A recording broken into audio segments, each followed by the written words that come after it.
You are not your name. In reality, you forgot who you are, and we gotta remember. I want to talk about the Eastern philosophies, something that resonates with my soul. The tradition that answered a lot of my questions is Eastern tradition, is Hinduism, is Buddhism. Those are the beliefs I hold. Although I do come from a Muslim culture. I'm half Muslim and half Christian. Two parents, different religions. You are none of the things you think you are. You are a pure soul. You're a soul that was reincarnated in this body.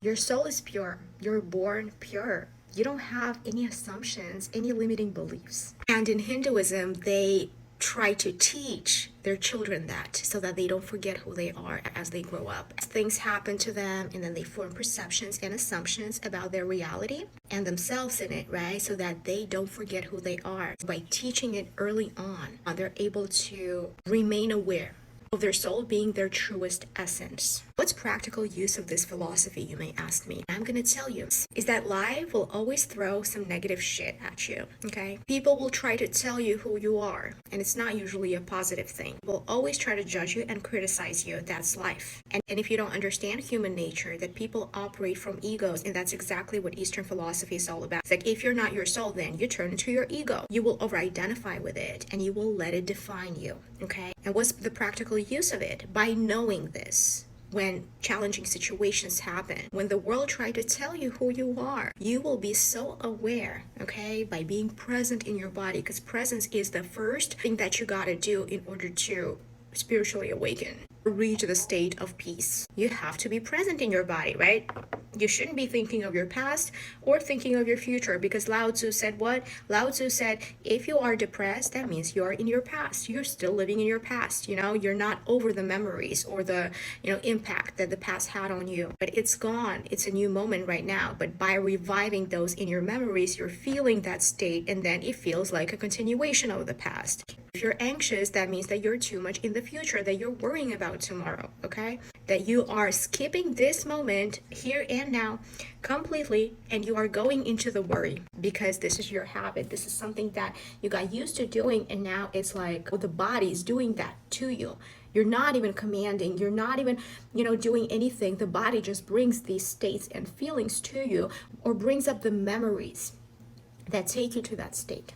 And by knowing that, the life will try to define who you are. If you don't know who you are, if you don't know that you are a pure soul, if you don't know that, then you are more susceptible to people's manipulations. You're more susceptible to people telling you who you are, treating you in any kind of way, because this is the thing. We all have intuition. And subconscious mind tells you immediately who you're dealing with. If you're listening to it, you can literally spot a victim. You can spot a manipulator.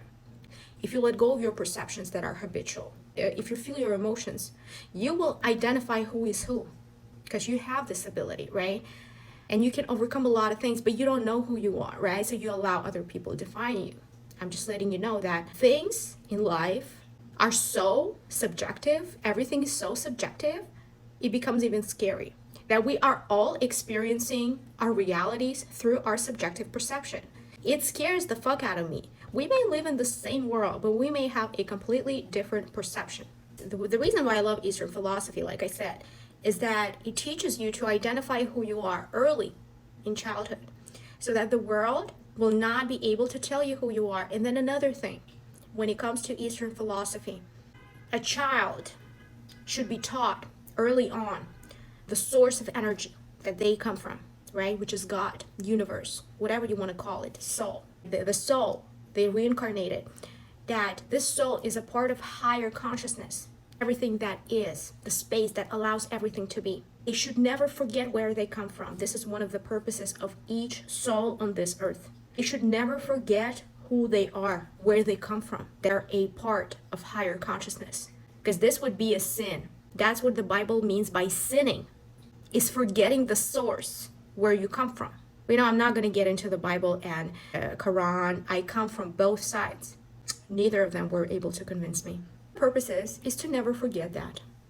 No matter what life throws at you and the roles that the society foists on you, no matter how the situation is and no matter what's going on around you and how much people want to victimize you or, make you play smaller than you actually are, because you know where you come from.